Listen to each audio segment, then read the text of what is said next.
نحمده ونصلي على رسوله الكريم اما بعد فاعوذ باللہ من الشیطان الرجیم بسم اللہ الرحمن الرحیم۔ سامعین حضرات، آج ہم بات کریں گے امام اعظم ابو حنیفہ رضی اللہ تعالی عنہ کی تعلیم کے مراحل کے سلسلے میں۔ آپ سے گزارش ہے کہ آپ میرے چینل کو سبسکرائب کریں اور بیل آئیکن کو پریس ضرور کریں تاکہ میرا حوصلہ بنا رہے۔ چلیے شروع کرتے ہیں۔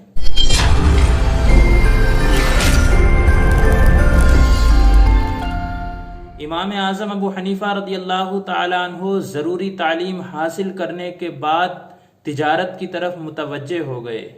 اسی سلسلے میں بازار جا رہے تھے، راستے میں امام شعبی رحمۃ اللہ علیہ سے ملاقات ہوئی۔ امام شعبی رحمۃ اللہ علیہ نے آپ کے چہرے پر ذہانت اور سعادت کے آثار نمایاں دیکھے۔ آپ نے فرمایا، کیا تم علماء کی مجلس میں نہیں بیٹھتے؟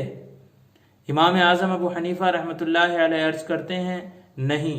فرمایا، تم علماء کی مجلس میں بیٹھا کرو کیونکہ میں تمہارے چہرے پر علم و فضل کے آثار دیکھ رہا ہوں۔ امام شعبی رحمۃ اللہ علیہ کی اس بات کو سن کر امام اعظم ابو حنیفہ رضی اللہ تعالیٰ عنہ کے دل میں علوم دینیہ کو علی وجہ الکمال حاصل کرنے کا شوق پیدا ہوا۔ آپ نے علم کلام کو حاصل کرنا شروع کر دیا اور اس میں کمال حاصل کر کے گمراہ فرقوں سے گفتگو اور مناظرہ کیا۔ پھر بعد میں آپ کے دل میں یہ خیال آیا کہ صحابہ اکرام رضوان اللہ تعالی علیہم اجمعین سے زیادہ علم دین کا جاننے والا کون ہو سکتا ہے۔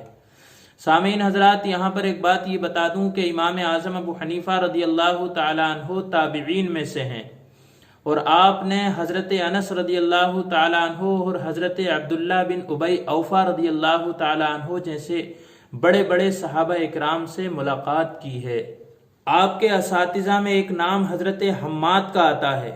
حضرت حماد رضی اللہ تعالیٰ عنہ کی طرف متوجہ ہونے کا قصہ دراصل یوں ہے کہ امام اعظم ابو حنیفہ رضی اللہ تعالیٰ عنہ کے پاس ایک مرتبہ ایک عورت آئی اور اس نے ایک سوال کیا، جس کے بارے میں امام اعظم ابو حنیفہ رضی اللہ تعالیٰ عنہ نے فرمایا، اس سوال کا جواب حماد سے جا کر پوچھو۔ وہ عورت حضرت حماد کی طرف گئی اور جانے کے بعد حضرت حماد سے پوچھا۔ حضرت حماد نے اس کا جواب دے دیا تو امام اعظم ابو حنیفہ رضی اللہ تعالیٰ عنہ کے دل میں پھر یہ شوق پیدا ہوا کہ میں ان کی مجلس درس میں شامل ہو جاؤں۔ لہذا امام اعظم ابو حنیفہ رضی اللہ تعالی عنہ ان کی مجلس درس میں شامل ہو گئے۔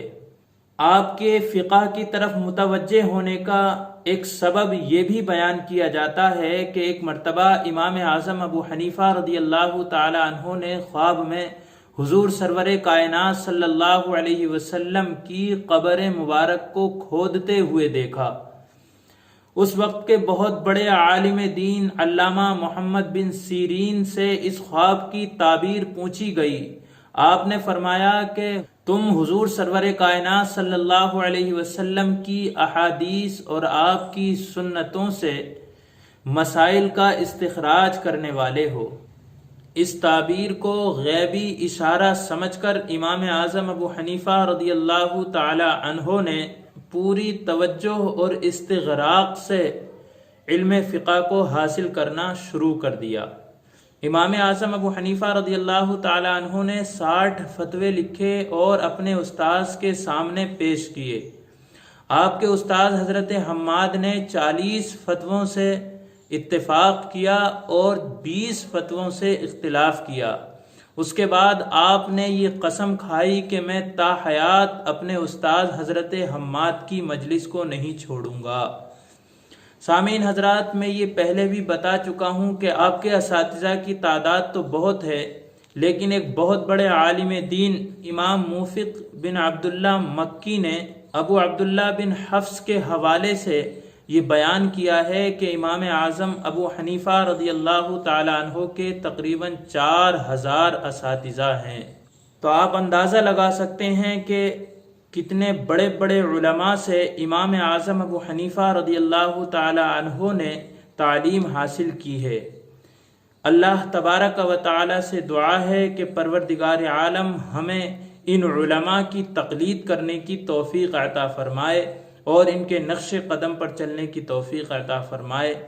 آمین۔ السلام علیکم۔